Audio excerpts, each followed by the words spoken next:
This is Rosen Institute's Your Law Firm, where we discuss law practice management, marketing, and new technologies to grow your law firm. Here's your host, Lee Rosen. 3 years as a digital nomad lawyer. We sold the house, we gave away the stuff, we packed a carry-on bag, and we set off to see the world. You know the story, yada, yada, yada, travel here, travel there, no checked bags, all of that. It's a story that when we started doing this was pretty unusual, and many folks that we talked to about how we were traveling full-time didn't really understand. But today, 3 years in, most of the people that I interact with and talk to have at least heard of someone who has done this. It's a lot more common. I don't know that it's common yet, but a lot more common than it used to be. This lifestyle, this choice, is something that increasingly people have hooks for. They understand it. They can file or categorize this away in their minds. And so this is my annual update for the third year. Big picture, a big change for over the past year is this sense of feeling at home at some point in the last year. And I really have no idea when it happened. I started to feel much more at home anywhere in the world. Now that is a really odd thing for me because I'm generally not someone who is particularly comfortable anywhere. And to find myself comfortable everywhere was really unexpected. It was a big surprise. It snuck up on me. It really did. It surprised me.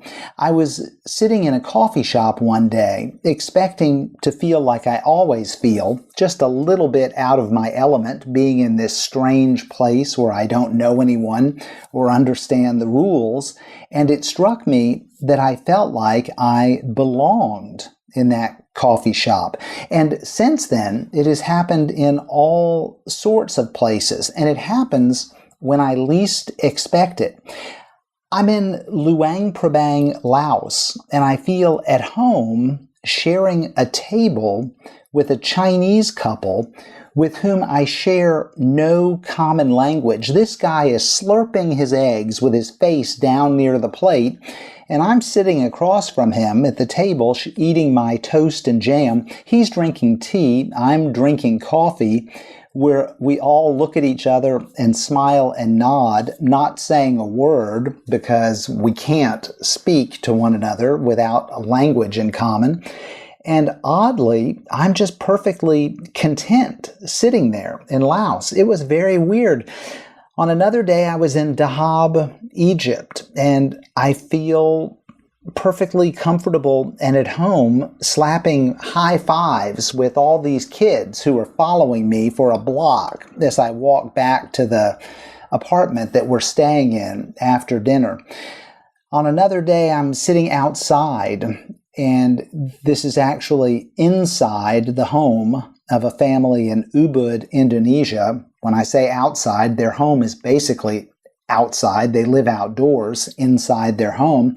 And we're sharing a dinner of rice and fish and vegetables. And the children and the grandparents who are there at dinner with us can only communicate with me and Lisa with gestures. They have no English.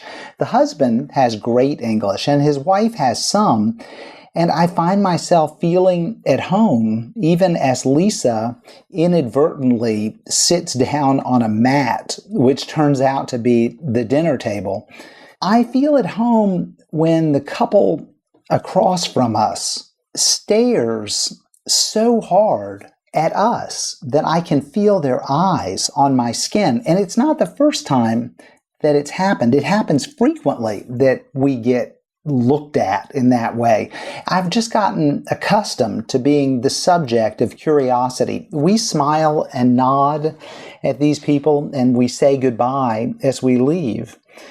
I feel at home when the waitress shakes her head, no, no, no, after I randomly pick something off the menu, since I have no idea what the Korean menu actually says. And she points and gesticulates me into a different order, and I get something else, and I have a great meal thanks to her concern.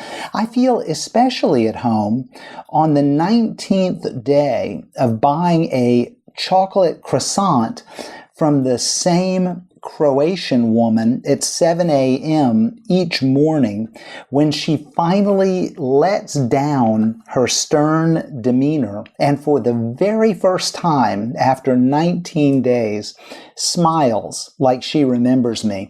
I feel at home when I stumble and fall hard on the street in Mumbai, cutting my face as my eyeglasses smash into the concrete.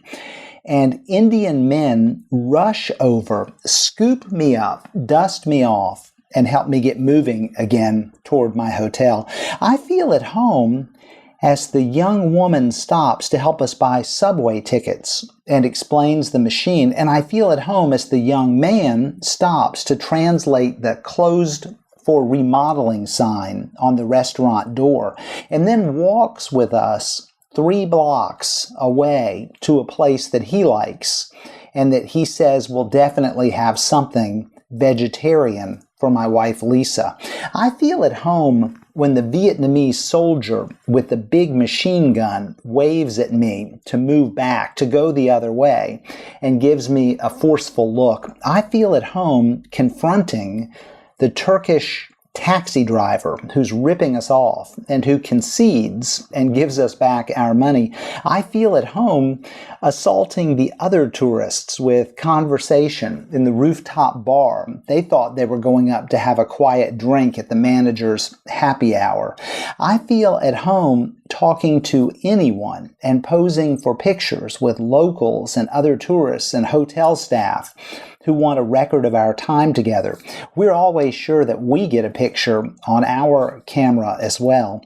Feeling at home in the world was not something I expected. It wasn't something I aspired to feel. I didn't know that it was a thing. It just happened. And I will tell you that it's wonderful. I'm still surprised when I realize that I feel like I belong in a place where I clearly don't belong. It took a long time. I had no idea it was coming. I'm not sure I'll feel this way in the next place we go. I'm not sure if I'll feel this way forever. But for now, I feel at home wherever I am, anywhere in the world. Another development over this third year is that the stress is way down. Living this lifestyle did, for a long time, create some stress. Early on, Lisa and I came to an informal agreement to keep our conversation to a minimum on travel days.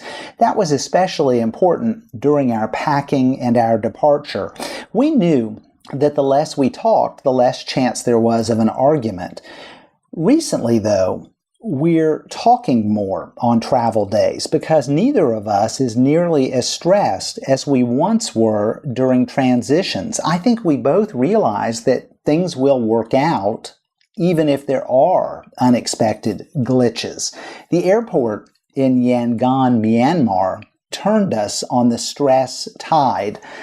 Before that day in Yangon, Myanmar, before that flight from Yangon to Bagan, we always assumed that the biggest problems we would have on travel days would be of our making. We used to worry about arriving late or going to the wrong terminal or failing to print out our boarding pass. When we arrived at the airport in Yangon, we couldn't find the airline desk for the airline that had sold us our tickets. In fact, the airline named on the boarding pass, which we had in fact printed this time, did not exist. No one had heard of the airline. It wasn't in the airport because it wasn't an actual airline. What happened? Well, everyone agreed that our airline was not an actual airline. One of the other airlines gave us new boarding passes for their flight, and we got on the plane about an hour later than we had originally expected. How much did it cost? Nothing. They just put us on the plane, and they took it without issue. These sorts of things have happened regularly. One airline insisted that we present the credit card we had used to buy the tickets. I had canceled that card and thrown it away since we had bought the tickets. The supervisor put us on the plane anyway, without the card. On many occasions, we've been late for connecting flights. The airlines nearly always make sure that we make the connection. If all of the travel fears we used to have actually turned into reality, airports all over the world would be filled with stranded passengers at the end of every day.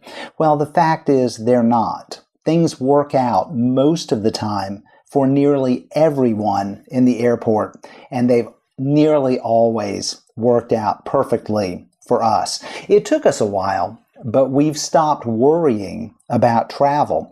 We've always ended up getting where we're going, finding the hotel or the apartment, getting the visa issue fixed, finding someone to help us get the SIM card, or finding a different taxi that would take us to where we actually needed to go.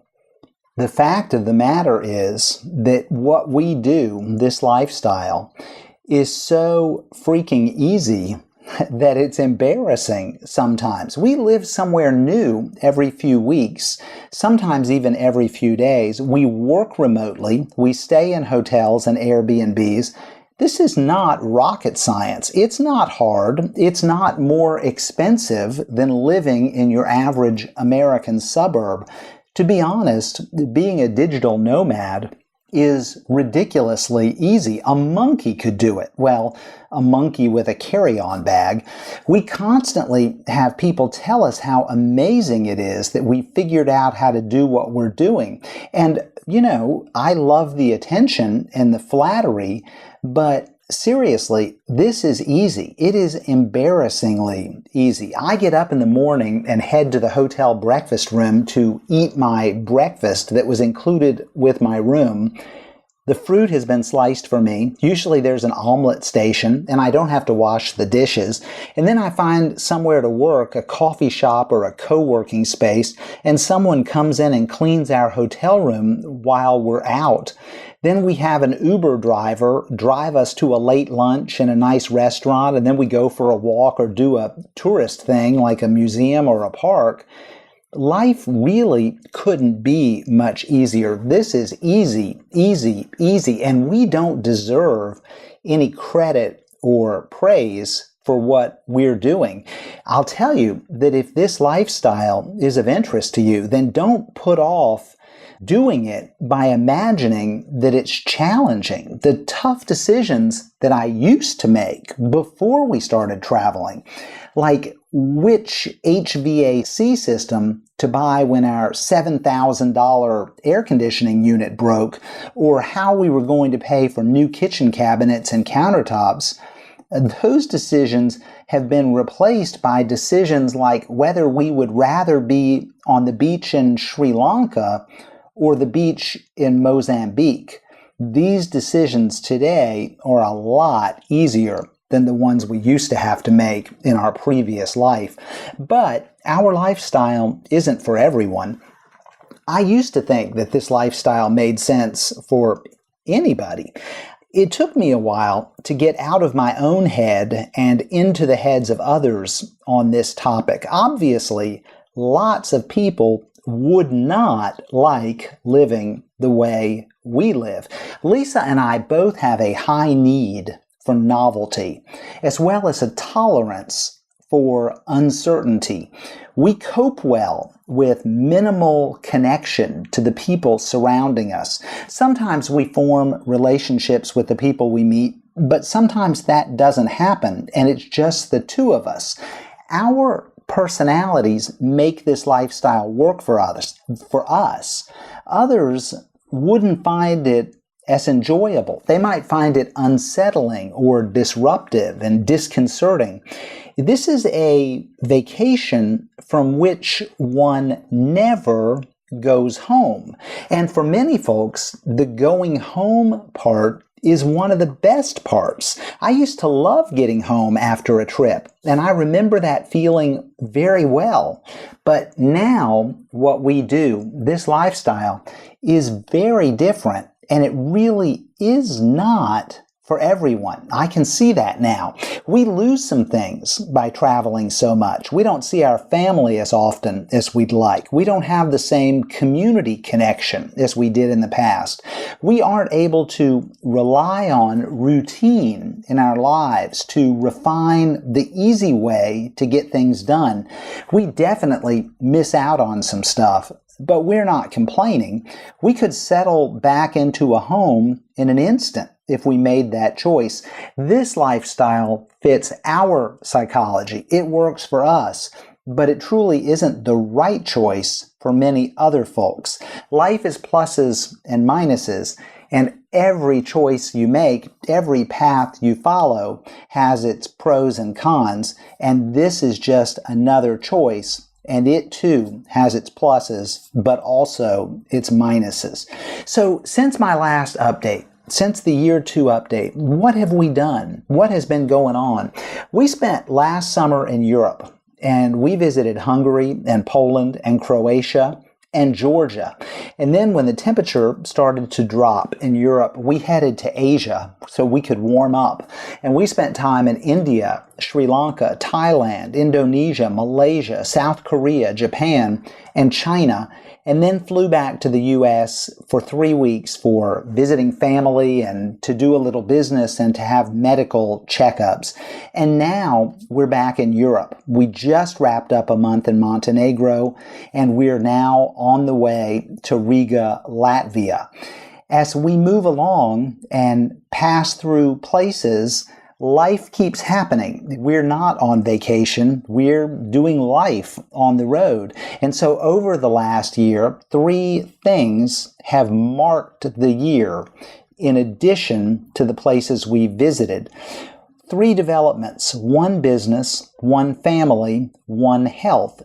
In business, if you're a regular listener to my podcast, then you know that I sold my law firm back in October. That was a huge event for me. I've been running the law firm remotely for a decade, and I didn't sell the firm as a result of our traveling schedule, but I will tell you that not having the law firm sure does make dealing with time zones easier, especially now that I don't have to return as many phone calls.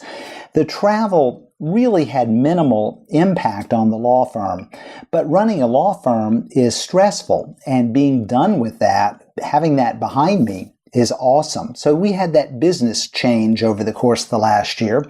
We've had a family development. One of our kids is a rising senior in college, having transferred schools last summer. We are now in the last year of that college process, and we are counting the days to graduation. It's funny, the 3rd year of being a digital nomad has involved lots of discussion about the kids' adjustment to the new school and now the final steps toward graduation. All has gone well. There have been a lot of moving parts and transitions, but it's working. It's a little odd to sit down to lunch on a pier in Montenegro looking out at the ocean and chat about the kids' question about getting new tires on the car at school, but that's what you do when you're living your life on the road. So 1 family development, and then finally, health. Our health has been good on our 3 years thus far, but both of us, for the first 2 years, were steadily gaining weight. It's tough, I think, to eat in restaurants as much as we do and keep your weight in check. And with my history of heart disease, it was critical that I get my weight under control because I just couldn't handle the extra pounds going forward. And so about a year ago, at the end of year 2, as we moved into year 3 of doing this, I stopped eating dinner. I shifted from 3 meals a day to 2, and it worked. I dropped weight steadily from the very first week of not eating dinner, and I continued to trend down without gaining any of the weight back.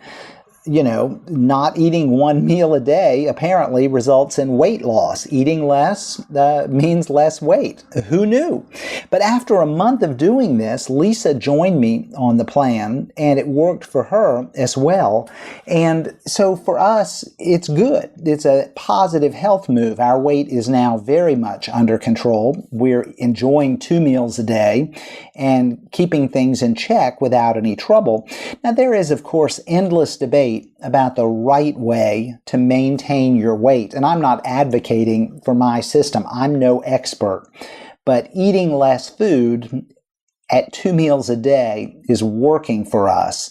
And we're able to keep it in check. And that's been a positive development because that was one of the most difficult challenges that we faced in the first 2 years of doing this. So what's next going forward? Now that we've gained some understanding of the flow of a year of travel, we've been loosely planning in 1-year increments. We're bookending our years with a visit to Raleigh each May to see family and friends and doctors.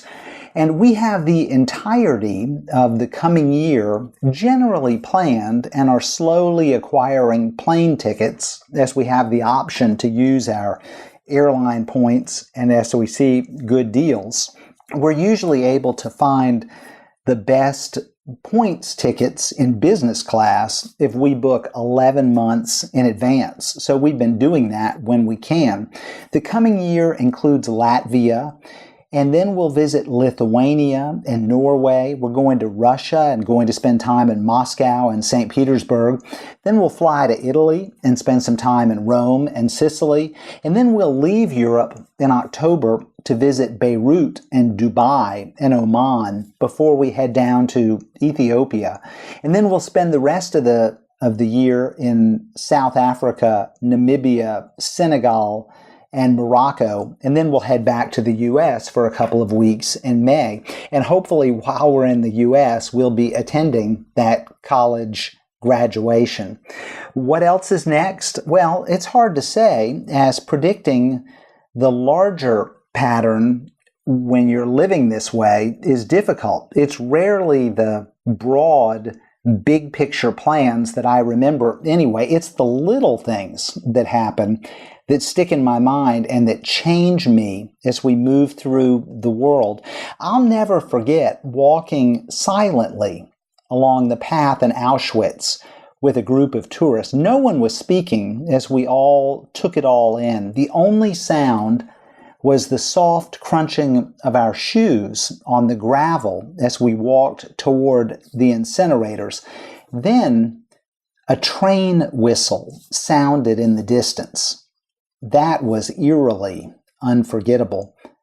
I'll never forget the crumpled, legless man sliding along the pavement in the train station in India, using his hands to propel himself along the floor very slowly. He reached out with his hand and touched my leg while I was standing there buying myself a drink, and I pulled away reflexively.